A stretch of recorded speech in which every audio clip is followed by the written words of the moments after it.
The mountains have a way of looking at you that makes your skin crawl before the first snowflake even hits the dirt. Out here in the crazy mountains of Montana, the peaks don't just tower, they loom like jagged prehistoric teeth, waiting for something to stumble into the jaw. They call them the crazies for a reason, though the locals usually keep the real stories buried under a layer of polite silence and stiff whiskey. It is a place where the wind doesn't just blow. It screams with a human cadence that can trick a man into walking right off a ledge. This is the kind of country that eats the experienced and the arrogant alike, and it doesn't leave much behind but bone and confusion. I have spent 20 years looking into the holes in our reality, and the story of Aaron Hedges is a hole so deep you can feel the cold air blowing up from the bottom of it. In September of 2014, Aaron Hedges was a man who believed he knew these ridges better than his own reflection. He was 38 years old, a seasoned hunter with the kind of rugged constitution that makes a man think he is invincible against the elements. He wasn't some weekend warrior from the city with a shiny new compass and a brand new pair of boots. He was a local, a man who understood the weight of a rifle and the shifting moods of the Montana sky. He set out with 2 friends for a week-long elk hunting trip, a routine excursion that should have ended with a full freezer and a few stories. But the mountains were feeling hungry that year, and Aaron was about to become the main course in a feast that defies every law of logic we pretend to live by.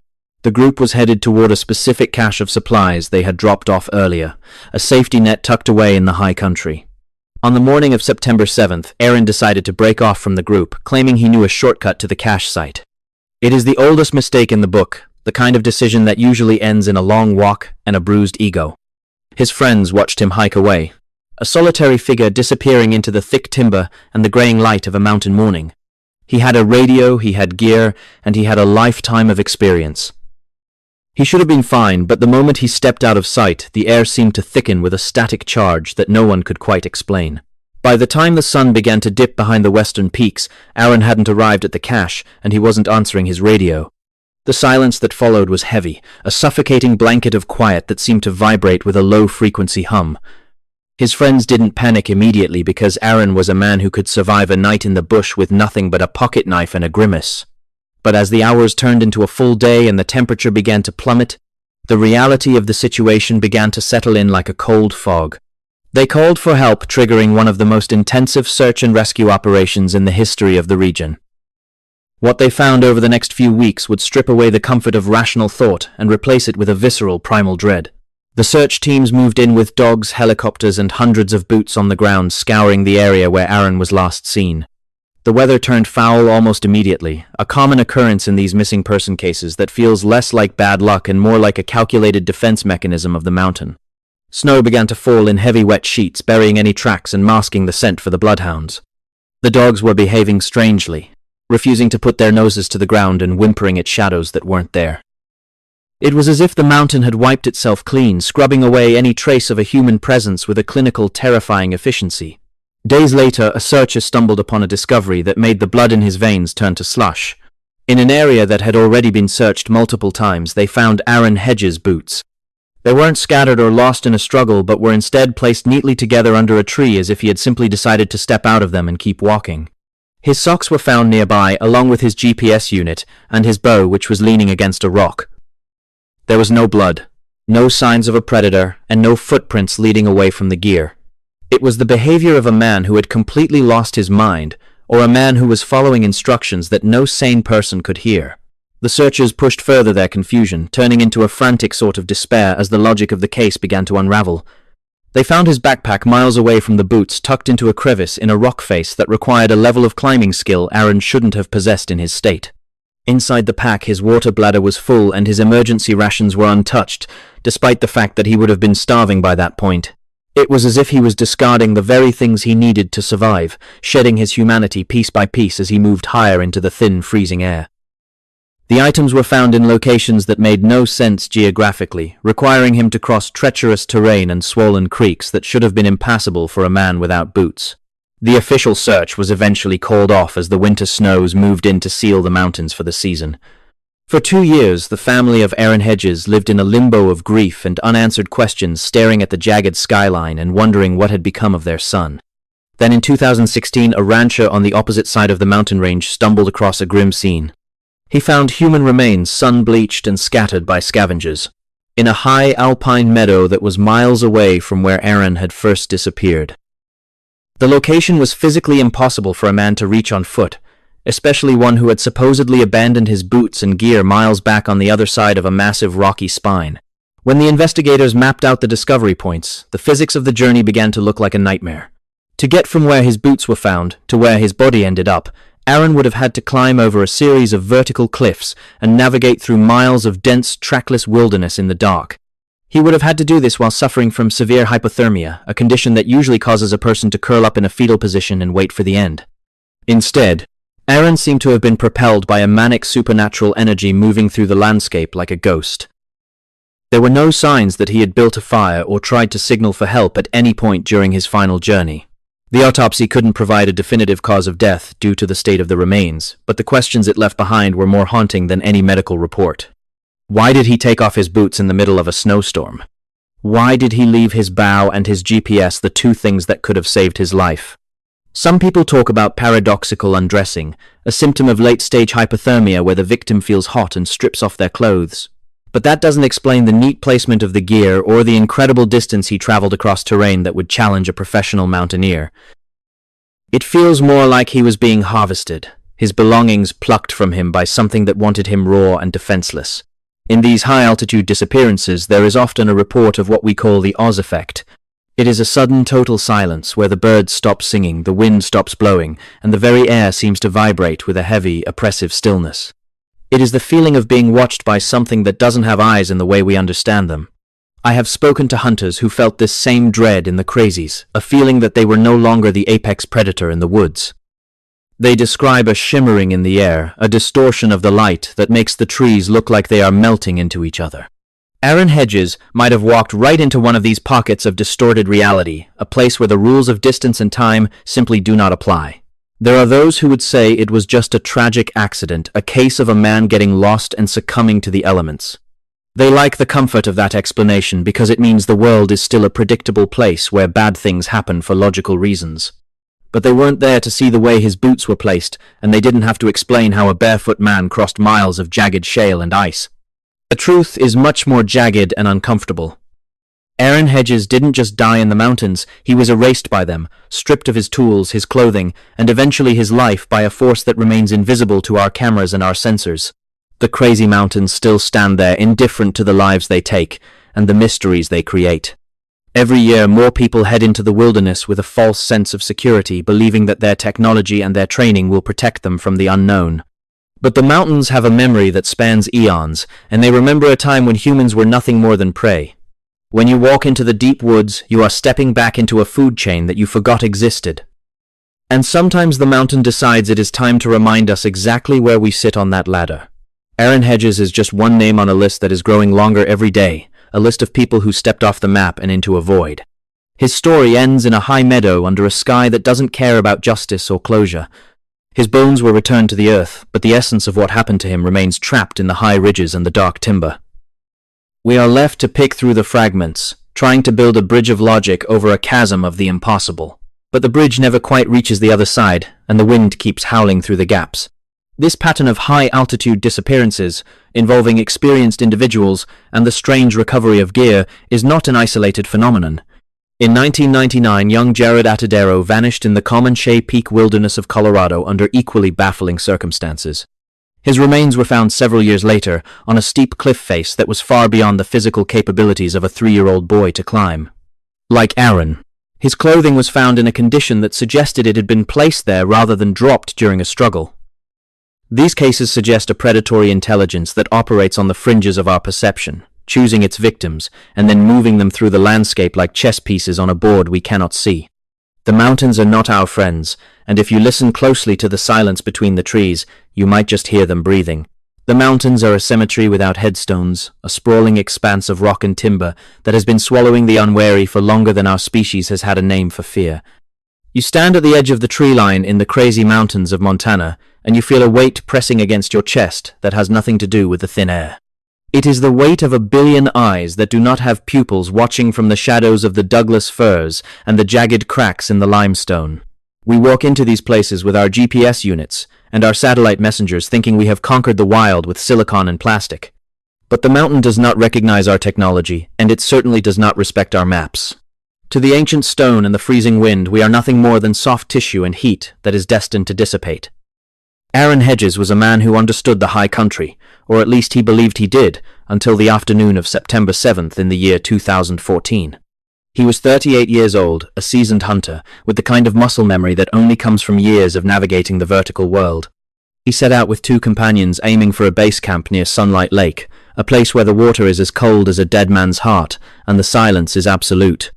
He was carrying a heavy pack, a rifle, and the confidence of a man who had seen it all before. But something shifted in the atmosphere as he turned a corner on the trail, a subtle change in the frequency of the world that his companions did not notice. By the time the sun began to dip behind the peaks at 7:15 in the evening, Aaron Hedges had stepped off the edge of our reality. The search that followed was one of the most intensive in the history of the region, involving dogs, helicopters with thermal imaging, and hundreds of boots on the ground. They combed the ridges and the drainages looking for a flash of orange or the vertical line of a rifle barrel against the horizontal chaos of the deadfall. They found nothing for days, just the indifferent whistling of the wind through the shale. Then the mountain began to give up fragments of his existence, but not in a way that made any sense to the human mind. His boots were found miles away from his last known position, sitting side by side on a high wind-swept ridge. They were not tossed aside in a panic, and they were not lost in a fall. They were placed there, the laces still tied, the leather scarred by microscopic scratches from the jagged rock, but otherwise intact. If you look closely at those boots, you can see the story of a man who was being systematically dismantled. The soles were worn in a specific pattern showing the heavy strike of his heel, but there was no blood on the insoles and no sign of a struggle in the dirt around them. To get to that spot, Aaron would have had to walk miles over some of the most punishing terrain in the lower 48 states without any footwear. Imagine the sensation of jagged shale slicing into the arches of your feet, the ice-cold mud of the high meadows numbing your toes until they turn black. There are no tracks leading to the boots and no tracks leading away. It is as if he simply evaporated from the waist down, leaving his gear behind as a mocking tribute to his presence. The investigators found his backpack and his canteen in a completely different drainage far to the north of where the boots were located. The canteen was half full, the plastic cap screwed on tight, the surface of the container covered in a fine layer of dust that looked like powdered bone. Inside the pack, his gear was neatly organized, showing no signs of the frantic searching that a lost man would exhibit. A man who is freezing and starving does not neatly pack his extra socks and his fire starter. He tears at them, he scatters them in a desperate bid for survival. But Aaron's gear looked like it had been staged for a photograph, a collection of items that no longer had an owner. The thermal cameras had flown over this exact spot 10 times during the first week of the search and seen absolutely nothing. The mountains have a way of folding space, of creating pockets where time moves at a different velocity, and the physical laws we take for granted are suspended. Some call it a portal, others call it a glitch in the simulation, but the result is always the same. A human being is taken stripped of their identity and their tools, and then returned to the earth in pieces that defy logic. When his remains were finally found in 2016, they were miles away from the gear, tucked into a high meadow that had been searched repeatedly. The bones were bleached white by the sun, scattered in a pattern that suggested they had been dropped from a great height rather than carried by a scavenger. There was no clothing found near the remains, no scraps of camouflage or the sturdy canvas of his hunting jacket. The silence in that high meadow is not a peaceful silence, it is a predatory one. It is the silence of a cat watching a bird, a stillness that is vibrating with the intent to consume. When the recovery team reached the site at 10:45 in the morning, they reported a strange sensation of being watched by something that remained just outside their field of vision. The air felt heavy, saturated with a static charge that made the hair on their arms stand up. They found his skull resting on a bed of lichen, the jawbone missing, the eye socket staring up at a sky that offered no answers. There were no tooth marks on the bone, no signs of the crushing force of a grizzly or the gnawing of a coyote. The bone was clean, as if it had been scrubbed by something that understood the anatomy of a human being perfectly. We are told that we are at the top of the food chain, but that is a lie we tell ourselves to keep from screaming when the lights go out. In the deep woods, there are things that have been here since the ice sheets retreated, entities that do not have names in any human tongue. They operate on a spectrum of light we cannot see, and a frequency of sound we cannot hear. They move through the trees like a shimmer in the air, a distortion of the background that our brains are programmed to ignore. Aaron Hedges may have seen one of them in his final moments, a shape that resolved itself out of the shadows and reached out with hands that were not hands. He would have felt the cold first, a sudden drop in temperature that turned his breath into a cloud of ice crystals. Then would come the confusion, the sudden inability to recognize the landmarks he had known his entire life. The trail would seem to twist and turn back on itself, the trees leaning in closer as if to whisper secrets he wasn't meant to hear. This is a common thread in these cases, a sudden and total disorientation that strikes without warning. Experienced woodsmen suddenly forget how to use a compass, or they begin to walk in circles that get smaller and smaller until they are standing in place, shivering in the dark. It is not just the cold that kills them, it is the realization that the world has turned its back on them. The mountain becomes a labyrinth with no exit, and the walls are made of wind and shadow. The placement of the boots is the most chilling detail, a signature left by an intelligence that finds our needs for clothing and protection to be quaint. It is a form of mockery, a way of saying that your tools mean nothing here. In many of these disappearances, the victims are found without their shoes, even in sub-zero temperatures and over terrain that would shred a bare foot in minutes. It suggests a process of deconstruction, where the victim is systematically stripped of their humanity before the end comes. They are reduced to their most basic biological form, a source of energy for something that does not need to eat in the way we understand. It is a harvest of the soul as much as it is a harvest of the body. The crazy mountains hold their secrets tight, and Aaron Hedges is now part of that silence. His family was left with a box of bones and 1,000 questions that the authorities could not answer. The official report lists the cause of death as exposure, a clinical term that hides the terrifying reality of what happened on that ridge. Exposure does not explain why a man would take off his boots and walk miles into the jagged peaks. Exposure does not explain why his gear was found in places that had been cleared by expert searchers. It is a word used to close a file to provide a sense of closure where none exists. But for those who look at the maps and the photos of the boots, the word exposure feels like a slap in the face. This pattern is not a ghost story told around a campfire. It is a statistical anomaly that points to a dark truth. Across the national parks of North America, people are vanishing in clusters that defy the laws of probability. They disappear in areas with high concentrations of granite near water, and often just before or during a change in the weather. The weather acts as a curtain, a way to mask the activity of the predator and to hinder the search efforts that will inevitably follow. By the time the skies clear, the victim is gone, moved to a location that makes no physical sense. The authorities call it a coincidence, but if you look at the dots on the map, you start to see a shape emerging from the chaos. In 1999, a 3-year-old boy named Jared Atadero was hiking with a group in the Comanche Peak wilderness of Colorado. He was just a few feet ahead of the adults when he vanished into thin air. There was no sound of a struggle, no cry for help, just a sudden and absolute absence where a child had been a second before. The search was massive, but Jared was not found for 4 years. When his remains were finally located, they were on a high, inaccessible cliff face that would have required professional climbing gear to reach. His little fleece jacket was found nearby, turned inside out, but otherwise in perfect condition. Like Aaron's boots, the jacket was placed, not dropped, a silent marker, in a place where a child could never have gone on his own. The similarities between Aaron Hedges and Jared Atadero are not a fluke. They are the fingerprints of something that has been hunting us in the high places for eons. Whether it is a 3-year-old child or a 38-year-old hunter, the method remains the same.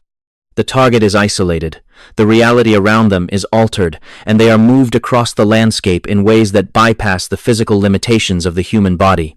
We are like ants being picked up by a child and moved to a different part of the garden, unaware of the giant hand that has reached down from the sky. The only difference is that the child in this scenario is not playing, it is feeding on something we cannot even define. Consider the case of James McGrogan, a doctor who went missing in 2014 while snowshoeing with friends in Colorado. He was an experienced outdoorsman, well-equipped and in peak physical condition. He separated from his group for just a moment and was never seen alive again. His body was found weeks later, at the bottom of a waterfall miles away from his last known position. To get there, he would have had to travel over terrain that was impassable in the deep snow, and his boots were missing. Just like Aaron James had been stripped of his footwear and moved through a frozen landscape by a force that left no tracks and triggered no sensors. His GPS was in his pack, but he never turned it on as if he had forgotten what it was for. There is a vibration in the woods, a low-frequency hum that some people claim to hear just before something goes wrong. It is a sound that triggers a primal fear response, the kind of dread that makes an animal freeze in its tracks. Some researchers believe this is infrasound, a tool used by apex predators to paralyze their prey. But in the context of these disappearances, the infrasound seems to be coming from the earth itself, or perhaps from the very air around the victim. It is a signal that the hunt has begun and that the rules of the world are about to change. If you ever feel that sudden, unexplained wave of terror while you are alone in the trees, do not stop to look around. Run. We search for logic in the fragments of these lives because the alternative is too terrifying to contemplate. We want to believe in mountain lions and hypothermia because those are things we can understand and mitigate. We don't want to believe in an invisible intelligence that can pluck us off a trail and leave our boots as a trophy on a high ridge. We don't want to admit that there are places on this planet where we are not the masters but the hunted. But the bones do not lie, and the empty boots do not lie. They tell a story of a man who walked into the crazy mountains and found himself in a world that was much older and much hungrier than he could have ever imagined. Aaron Hedges is a name on a list that continues to grow, a list that includes hikers, hunters, and children who stepped off the map and into the void. His story did not end with his death. It continues every time a searcher looks up at those peaks and feels a shiver of recognition. The mystery of his disappearance is a wound that will not heal a gap in our understanding of the natural world that remains wide open. We can build our cities and our highways. We can light up the night with our electricity, but the deep woods remain dark and full of teeth. The mountains are still there, breathing in the silence, waiting for the next person to believe they are safe. When you head out into the wilderness, remember that you are a guest in a house that was built long before your ancestors learned to walk upright. Respect the silence and pay attention to the way the shadows move when you are not looking directly at them. If the birds stop singing and the air turns cold for no reason, turn back. Do not trust your GPS, and do not trust your sense of direction. The mountain knows where you are, and it knows where it wants you to go. Aaron Hedges thought he was the hunter, but in the end, he was just another name added to the ledger of the lost. The pattern is there if you are brave enough to see it. It is a pattern of impossible distances, missing clothing and bodies found in areas that were previously searched. It is a pattern that suggests we are being watched by something that operates on a level of reality we are only beginning to glimpse. The truth is not out there in the stars, it is right here in the dark timber and the high meadows of our own backyard. We are not alone in the woods, and we never have been. The next time you see a pair of boots sitting alone on a mountain ridge, do not touch them. Just turn around and walk away and pray that the mountain hasn't already decided that you are next. As the sun sets over the crazy mountains, the peaks turn a deep bruised purple, and the shadows stretch out like long, dark fingers reaching for the lowlands. Somewhere up there, another hiker is checking their watch, thinking they have plenty of time to get back to the trailhead. They don't know that the trail has already shifted, or that the air around them is beginning to vibrate with a low, hungry hum. They don't know that they are about to become a story we tell in hushed tones, a fragment of logic lost in a chasm of the impossible. The mountains are waiting, and they are always, always hungry. The case of Aaron Hedges remains an open wound for those who study the unexplained. It challenges everything we think we know about survival and the limits of the human spirit. It forces us to look into the abyss and realize that the abyss is looking back with a cold, predatory gaze. We are left with the fragments, the boots, the canteen, the bleached bones, and we try to build a bridge of reason. But the bridge never reaches the other side, and the wind keeps howling through the gaps, carrying the echoes of a man who was erased by the very land he loved. In the end, we are all just travelers on a very thin crust of reality, and beneath that crust lies a darkness that is ancient and absolute. Aaron Hedges stepped through a crack in that crust, and he never came back. His story is a warning, a reminder that the world is much bigger and much stranger than our maps suggest. The list of the missing is long, and the mountains are patient. They have all the time in the world to wait for the next person to step off the path and into the silence that never ends.